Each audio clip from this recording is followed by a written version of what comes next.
Long before the first pharaohs signaled the start of their civilization by building wondrous monuments along these black shores, the Nile flowed freely here. It was the source of life for small bands of wanderers who lived along these fertile banks. Fish and fowl were abundant, and there were crocodiles and hippopotamuses to hunt. Each spring, the river would flood, depositing a layer of rich, dark mud from which wild barley grew. These prehistoric people of the Nile harvested their bounty with stone blades and arrowheads. Life here was so dependent on the river that the Greek historian Herodotus would later call Egypt the gift of the Nile and the temple of the world. Scratch upon a rock on these cliffs or deserts of the Nile Valley, and the mark is left forever. Into this land, 3,000 years before Christ, would be the central figures of ancient Egyptian civilization, the Pharaohs. From the beginning, the land along the Nile was divided naturally into two regions.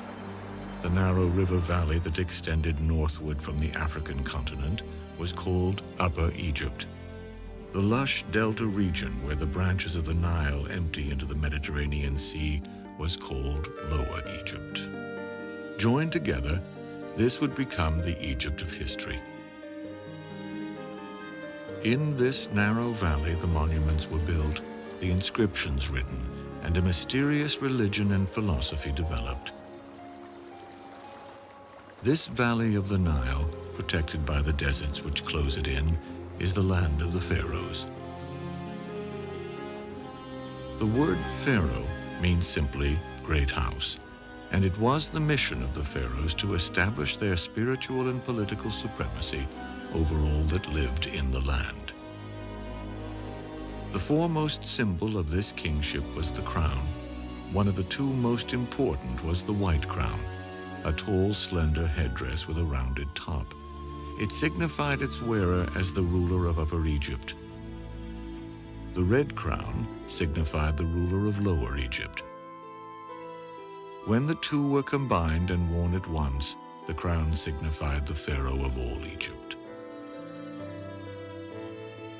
The pharaoh also carried ceremonial tools called the crook and the flail. It is believed that the crook was shaped after a shepherd's staff and characterized the pharaoh as a shepherd of his people. The flail was symbolic of both a weapon and a tool for threshing wheat. When crossed across the pharaoh's chest, they signified his power to lead, protect, and provide for his people. Nearly every aspect of ancient Egyptian life was believed to be controlled by gods. Often the god was represented by an animal, a reflection of the awe with which these Nile dwellers regarded the creatures that shared their fertile homeland. The ruling pharaoh was believed to be the embodiment of the hawk-headed god, Horus, ruler of the sky and lord of heaven. Above all, the ancient Egyptians believed their life on earth and the order of the universe was controlled by a force they called Ma'at. Pharaoh's job description might be described as maintaining Ma'at. Everything must function according to Ma'at, or the universe, the ordered universe, might collapse into chaos.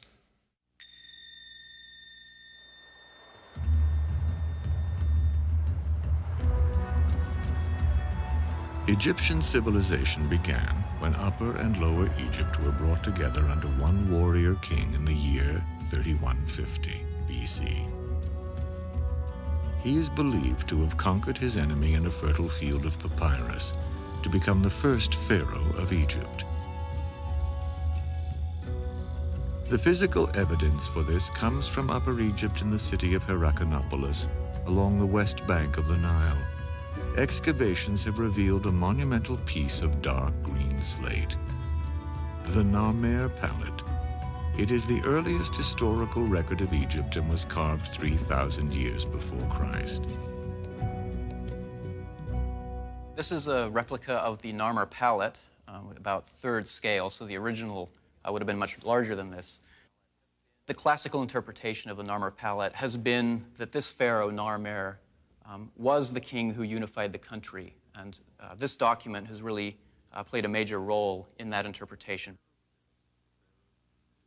Hieroglyphs of the pharaoh's name depict a catfish above a chisel and form the word Narmer, a name that translates literally as angry catfish.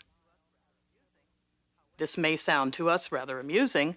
However, the Nile has several species of electrically charged catfish that are capable of inflicting a very painful electrical jolt. So that I think the name really has some resonance. According to legend, Narmer burned the enemy village and killed each of its soldiers. The reverse side of the Narmer palette depicts such a scene after the pharaoh's battle. In front of the king and the followers of Horus is the remains of a battlefield with rows of beheaded individuals with their heads between their legs. Narmer began a bloodline that marked the rise of the first dynasty of pharaohs over 5,000 years ago. 29 such dynasties, or distinct family lines of rulers, would follow. The changes due to either lack of an heir or by the wars and political infighting that lay in the future of the pharaohs, a period that would span some 3 millennia. In order to secure his conquest, the pharaoh Narmer probably married a princess of northern origin. He then moved north along the Nile and founded his residence city at a site known as White Walls. Here, in 3050 BC, he was succeeded to the throne by his son, whose name, found on a simple shard of pottery, meant fighting hawk. He was the pharaoh Hor-Aha. Hor-Aha's greatest achievement was the founding of the city of Memphis on the site of what had been his father's residence, White Walls. This city would grow into the political and religious capital of ancient Egypt. Made of mud and wood, it has all but vanished. But the Greek historian Manetho leaves an impression of this city of white walls. Memphis was by far the largest city I had ever seen. A colossal wall of pearly limestone encloses the city proper. Within the wall, many temples rise from the enormous spread of brown brick houses, and around them tower an army of gigantic statues. The pharaoh and his family lived in a palace inside the Great White Wall. The interior was brightly painted with scenes of Egyptian life. The wood-beamed ceilings were supported by massive columns of stone.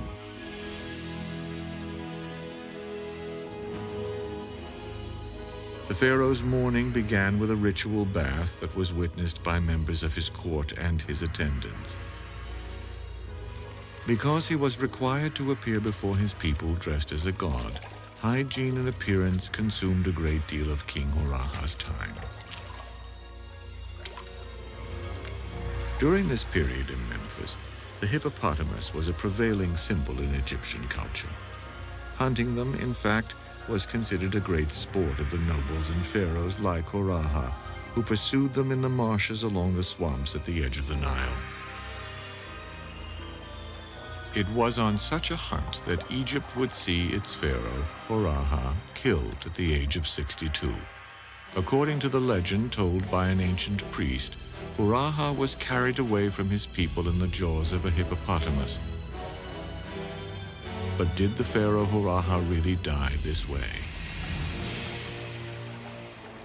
The hippopotamus also has a religious implication, because the male hippopotamus was the embodiment of the god of evil, called Seth, or Set, S-E-T-H.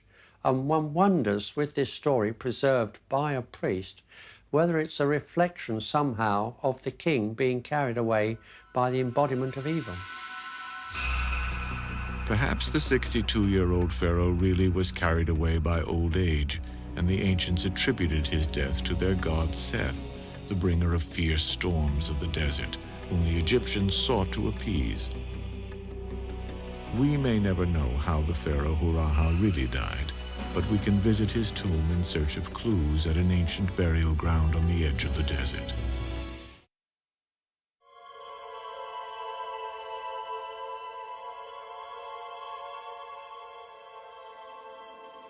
The city of Abydos was begun as a burial site by the earliest pharaohs to honor the god Osiris, lord of the dead.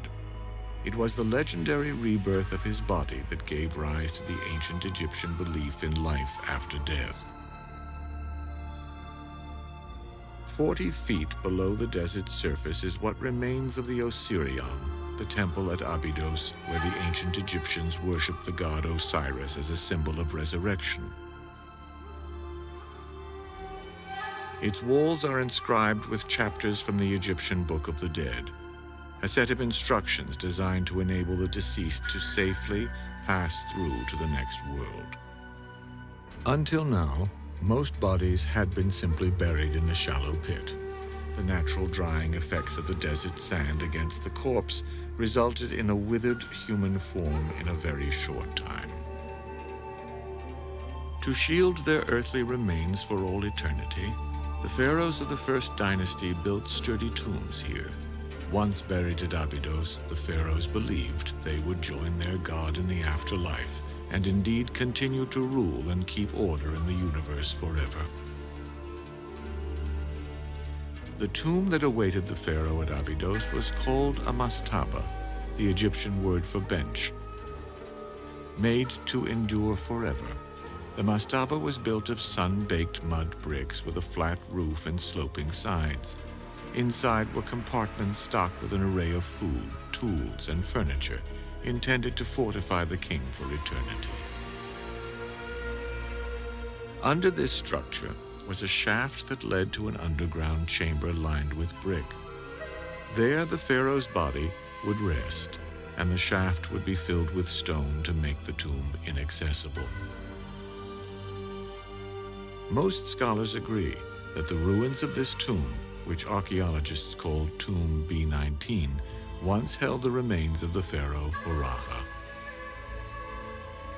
Around him were the burial pits of his faithful servants, concubines, and even pet dogs, who were all sacrificed and expected to accompany him into the afterlife.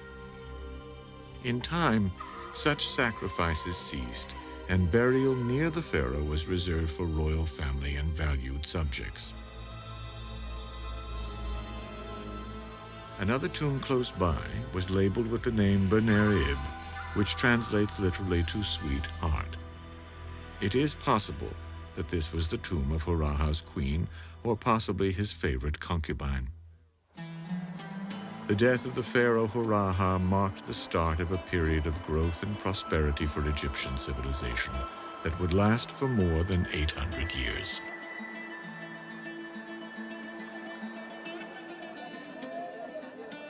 Memphis was the hub of culture and trade. Workers unloaded cargoes of livestock and vegetables that came from Upper Egypt. Gold, ivory, and precious stones were brought up from Nubia in the south. The Egyptians preserved some scenes of this ancient life in wooden models. From these, we know that barley was ground and kneaded into dough for large quantities of bread. Cows were slaughtered for meat, the preferred food of the noble class. A powerful country needed administration. These tasks fell to a special class of ancient Egyptian, the scribes. The scribes are very important because they really represent the official class, the bureaucrats who make up the government, who really made Egyptian culture possible. The pharaoh was the leader, but without the bureaucratic structure to fulfill what he thinks is needed, the Egyptians couldn't have achieved what they had to achieve.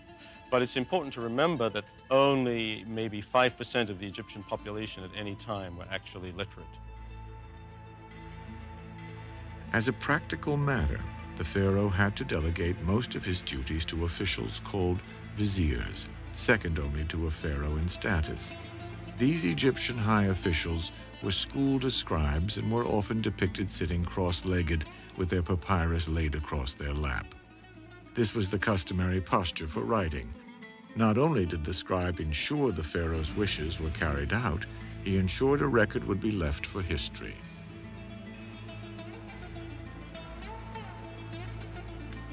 By the end of the Second Dynasty, in 2700 BC, the Wall of Lists of Abydos tells us that 22 pharaohs had reigned over Egypt since Horahah founded Memphis, but little more is known about them beside their names and what they meant.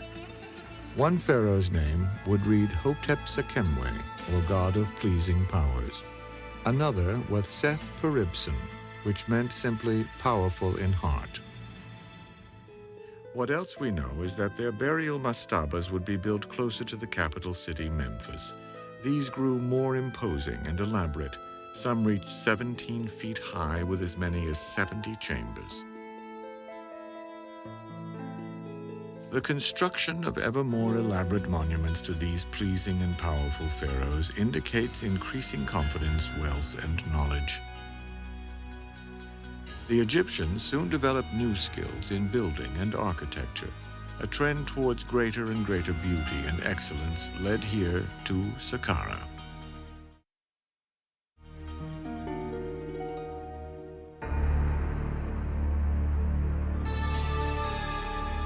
Located south of the modern city of Cairo, this remarkable stone edifice is the funerary complex of King Djoser, the first pharaoh of the Third Dynasty. With the reign of Djoser, which began in about 2630 BC, the power of the pharaoh was absolute. Everyone, from the proudest administrator to the lowliest slave, was subject to his dictates. It was Djoser, whose name meant the most sacred one, that first began to explore the vast mineral wealth of the Sinai Peninsula that lay across the Gulf of Suez to the east. Here he would discover rich deposits of copper and turquoise that added to his wealth. He sent boats up the Nile to extend his rule and the borders of Egypt as far south as Aswan. To proclaim his exalted status, Djoser commissioned the first pyramid ever built in Egypt, the Step Pyramid. 200 feet high, the towering six-tiered step pyramid dominates the horizon and the elaborate burial complex which surrounds it. King Djoser's burial complex is very important because it is the first monumental building built entirely out of stone, the first time in history. Even more important, it gives us the idea of how a funerary complex is going to look like in Egypt from that time on. As a burial monument, it was truly a staircase to heaven. As an architectural achievement, it pays homage to the pharaoh Djoser's mysterious chief architect and scribe Imhotep. An inscription from his period contained this tribute. Seal bearer of the King of Egypt, one who is near the head of the king, director of the great mansion, royal representative, high priest of Heliopolis, Imhotep, the carpenter and the sculptor. Imhotep, I suppose in a modern idiom, we'd call him the Leonardo da Vinci of ancient Egypt. He was brilliant.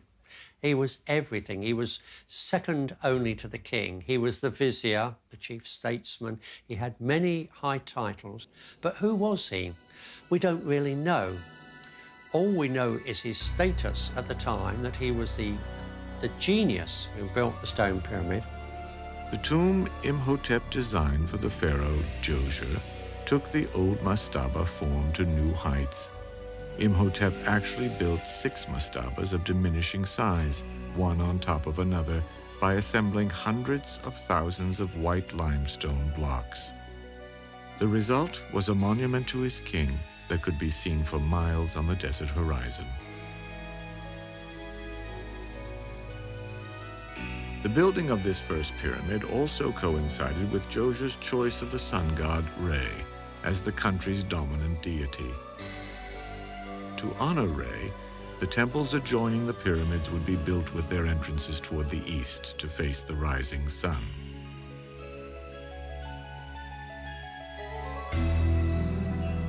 The complex was enclosed by a wall 30 feet high with many false entrances.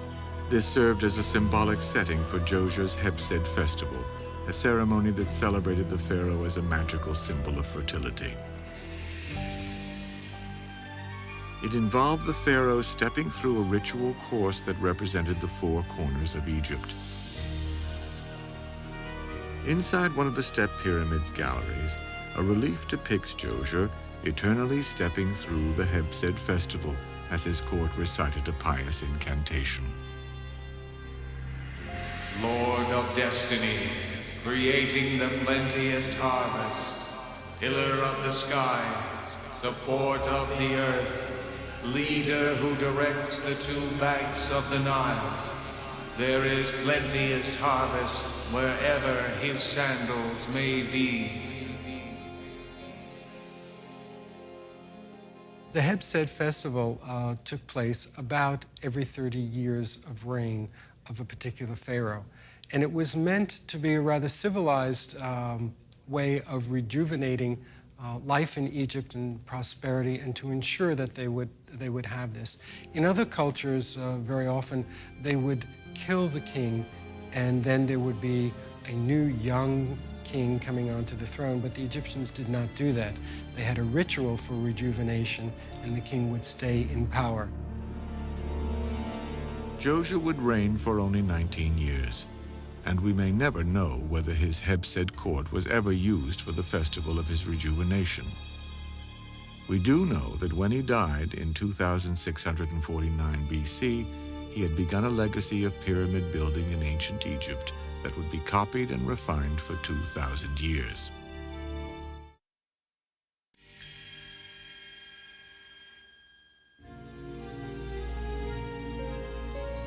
The name Snefru meant bringer of beauty, and his reign over Egypt would last 24 years. Snefru's predecessor Djoser had pushed the Egyptian border as far south as Aswan. Now Snefru sought to stretch his influence further, sending a campaign deep into Nubia to settle in the city of Buhen. This was used as a base for mining expeditions, trade, and conquest. He is said to have returned with 7,000 captive Nubians, presumably to use as laborers, and 200,000 head of cattle. This carving celebrates a raid on turquoise mines in the Sinai Peninsula and depicts Snefru killing an enemy. Its inscription calls the pharaoh a great god who conquers the foreign lands. Another of the chief commodities sought by the pharaoh was timber. Much wood was needed to make furniture and provide beams for the homes of the wealthy. But such trees were scarce in Egypt, and the nearest source would require the Egyptians to travel by sea. The pharaoh ordered construction of 60 merchant ships. Soon there were fleets of graceful sailing vessels en route to Byblos in Lebanon.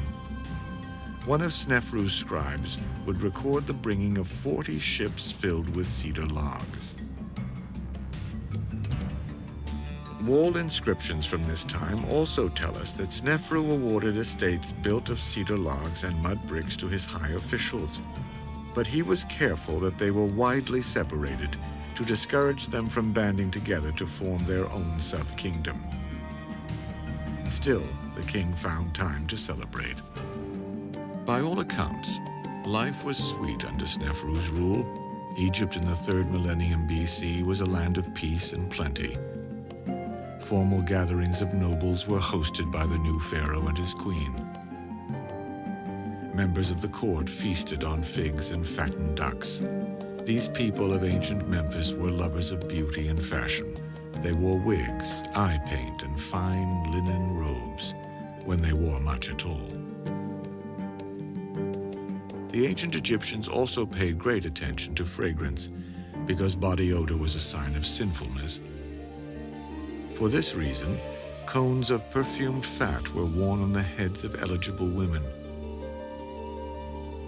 Over the course of a long, hot evening, the cones would melt and run down over their bodies.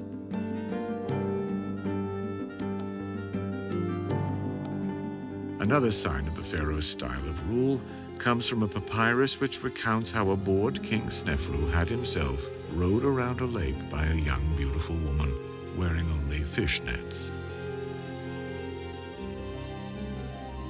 Ultimately, the ancient people of Egypt were bound to the past as embodied by the spirit of the departed. For this reason, it was only natural that the enduring symbols of the culture were mansions for the dead, the pyramids. The pharaoh Snefru would move the royal burial ground yet again, not back to Abydos, but to a new site along the Nile called Dashur.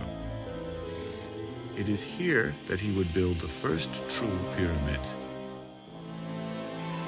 For much of this century, this site has been closed to visitors and seen only by a handful of archaeologists. Newly opened, the site offers a rare glimpse of Snefru's spectacular constructions as they dominate the desolate, almost lunar horizon here.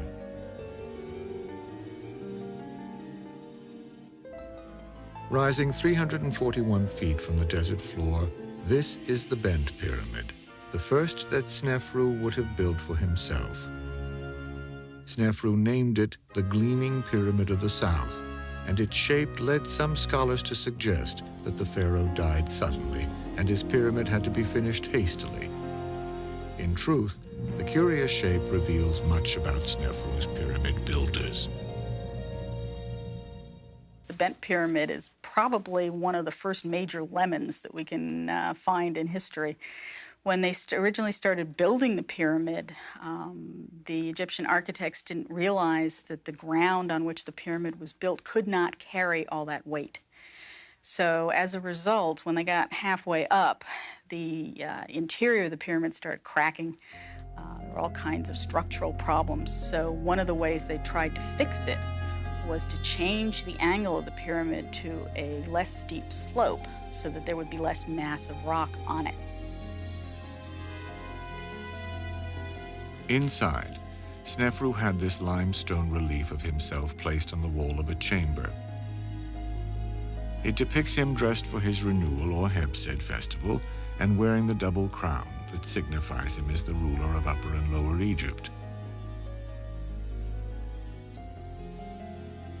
Outside his misshaped pyramid, he supervised the building of an elaborate funeral temple, part of which can still be seen.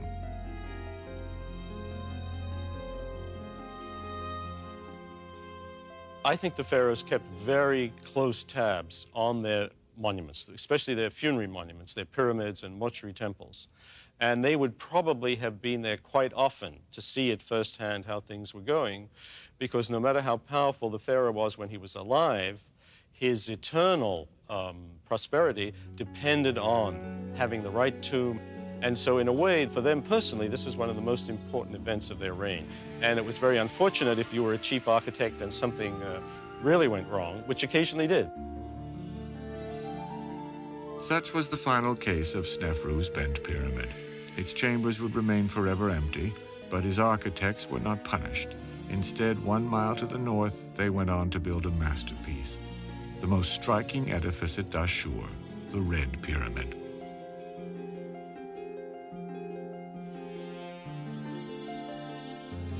Standing 344 feet high, this is the first true smooth-sided pyramid to be built in the world.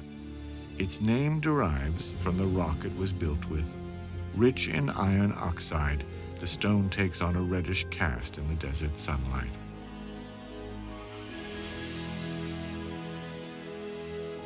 The design of the Snefru's Red Pyramid closely followed the emergence of the sun god Re as the country's dominant deity. The pyramid was conceived to resemble a sunburst in stone, its sides reproducing the slant of the sun's rays as they angled toward the earth through a cloud break. The pyramid also represented the pharaoh's divine place in Egyptian society. The king is at the apex, the pharaoh, and it spreads down, widening out. The immediate family are the closest and high portions until you get right down to the broad base. It tells us how unified the kingdom was, how the king, the pharaoh, could call upon forces to build, and people were pleased to work on this because it was a monument to the king when he became a god after he died, and in so doing it ensured their own well-being on earth. Ironically, the very top or capstone of the Red Pyramid that symbolized Snefru has fallen to the ground where it has been preserved.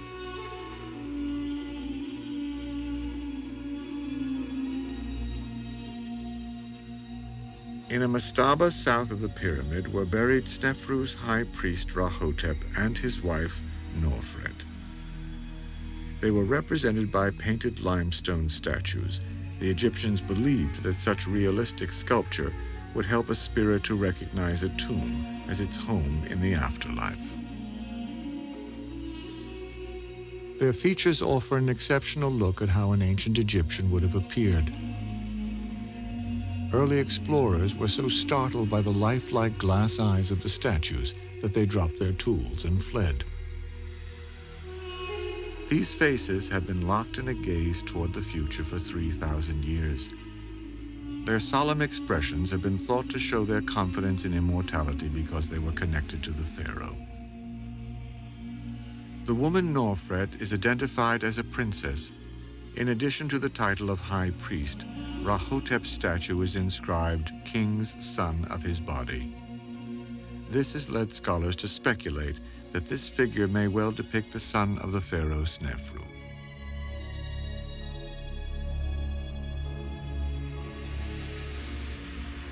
Snefru himself was destined to be buried in his masterpiece, the Red Pyramid. Inside, a magnificent hallway passage opens to a burial chamber with ceilings that stretch 45 feet high and appear to be held in place by beams made of stone. Though long ago emptied by tomb robbers, the chamber would have held unimaginable riches and ultimately its royal occupant, the pharaoh's corpse. Here, the dead pharaoh was thought to gaze through the shaft to watch day turn into night. Sealed in a stone tomb, a body would quickly decompose from moisture. The ancient Egyptians realized they were actually destroying what they were hoping to protect, and so, upon Snefru's death, he would become something else.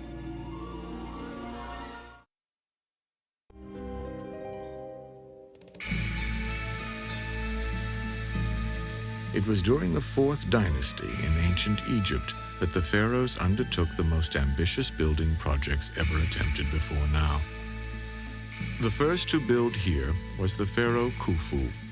He succeeded his father Snefru in the year 2551 BC. Snefru had built the bent and red pyramids at Dashur. Now, Khufu would build on his father's achievements, erecting the largest pyramid on the Giza Plateau. Khufu, the builder of the Great Pyramid, inherited an already very stable, centralized, and powerful kingdom.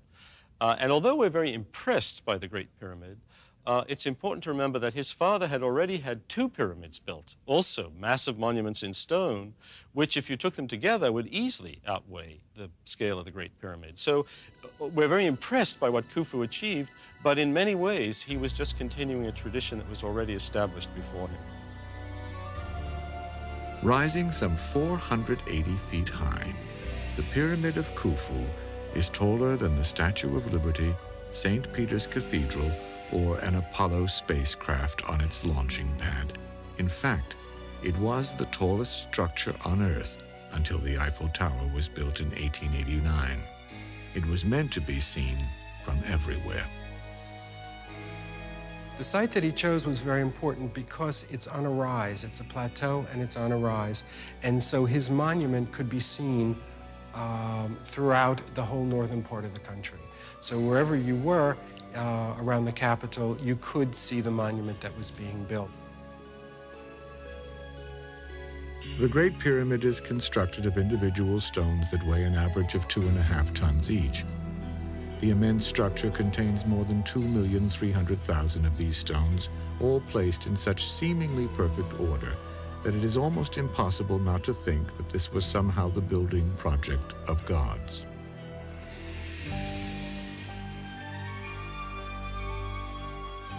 Inside, a chamber known as the Grand Gallery was built near the top. It is a red granite room, the final resting place for the pharaoh. At the far end of the chamber is the red granite sarcophagus of the pharaoh Khufu, for whom the Great Pyramid was built. The term sarcophagus comes to us from the Greek word sarx, which means flesh, and phagein, to eat. Combined together as sarcophagus, this gruesome word describes these ancient stone coffins as flesh-eating boxes.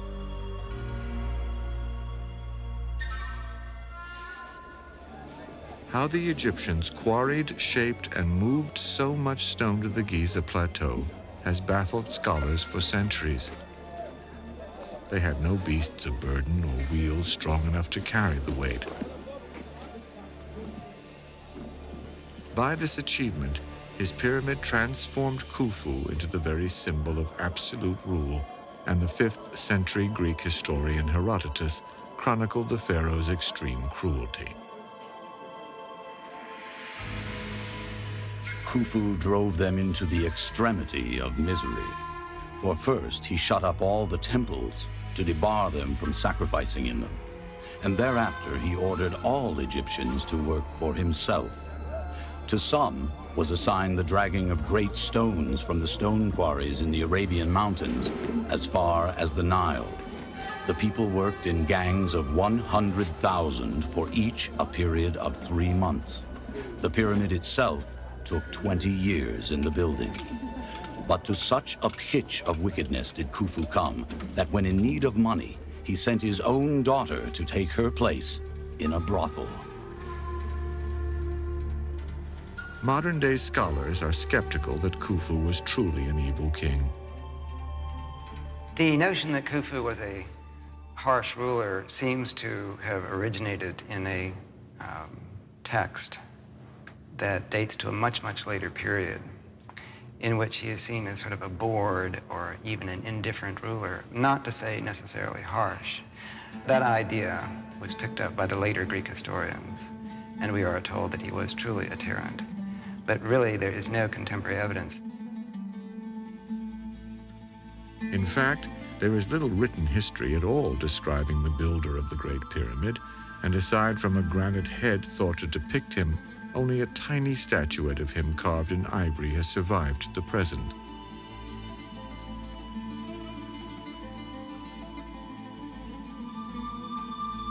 Outside his pyramid at Giza, a large burial field was recently excavated that suggests that the bodies buried here were the workers whose back-breaking labor built Khufu's Great Pyramid. Had the workers been slaves, Khufu would not have honored them with burial so close to himself. What is known is that not only had pyramid building practices evolved to a high standard here at the beginning of the 4th dynasty, the practice of embalming had grown into an arcane and mystical art that transformed a corpse into a mummy. Beginning about the time of Khufu's father, Snefru, mummification became essential in Egyptian religion for the dead pharaoh to complete a transformation from earthly ruler to heavenly king. They believed that by preserving the physical body intact, they could preserve the pharaoh's spirit forever. An elaborate ritual of embalming was designed to save the corpse from decomposition and restore its faculties so that it could live in a well-equipped tomb. The preservation of bodies through mummification allows us to gaze upon the faces of pharaohs and others whose bodies were preserved over 4,000 years ago. It also allows us to see firsthand just how mortal the god kings really were. Through medical analysis, modern doctors know that the pharaohs suffered from gallstones, tuberculosis, polio, appendicitis, hernias, club feet, and cholera. Outside Khufu's pyramid were found these pits in which mysterious pieces of cedar wood native only to Lebanon were found. Archaeologists were able to remove and then reassemble all the fragments. The result was a 143-foot boat that could actually float upon water. The boat was probably provided by Khufu's successor in 2528 BC. This was his son, Jedefre. It was he who presided over his father's burial at Giza. His name, Jedefre, meant enduring like Re, a reference to their god of the sun.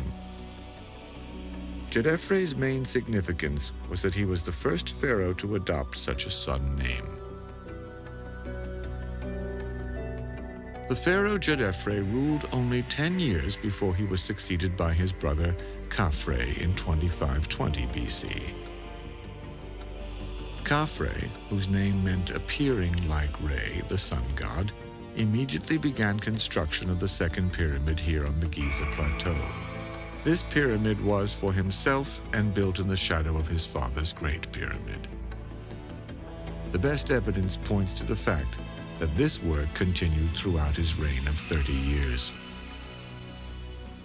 During the reign of Khafra, the Egyptians certainly seem to have been very prosperous, as they were under his predecessors, although some people have suggested that the drain on the economy and the national population of building these great pyramids was so huge that impoverishment started to set in at about that time.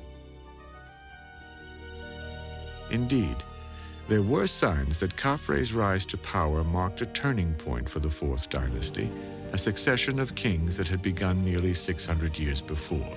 Still, Khafre built on, adding an elaborate mortuary temple complete with a magnificent, life-size statue of himself, protected by the hawk god Horus. But perhaps the foremost symbol of Khafre's reign towers on the eastern base of the Giza Plateau, in the shadow of his pyramid, the Great Sphinx. The Egyptians revered these mythical beasts as the guardians of sacred places. Khafre's workers shaped the stone here into a lion and gave it their king's face over 4,500 years ago. This is the oldest known royal portrait in such large scale. Its ears are more than 12 feet tall, and its eyes are 6 feet high. Its body measures 240 feet, more than 3/4 the length of a football field. Its head rises to 66 feet in height, the equivalent of a 6-story building. The name Sphinx, which means strangler, was given by the Greeks when they first encountered this fabulous stone creature.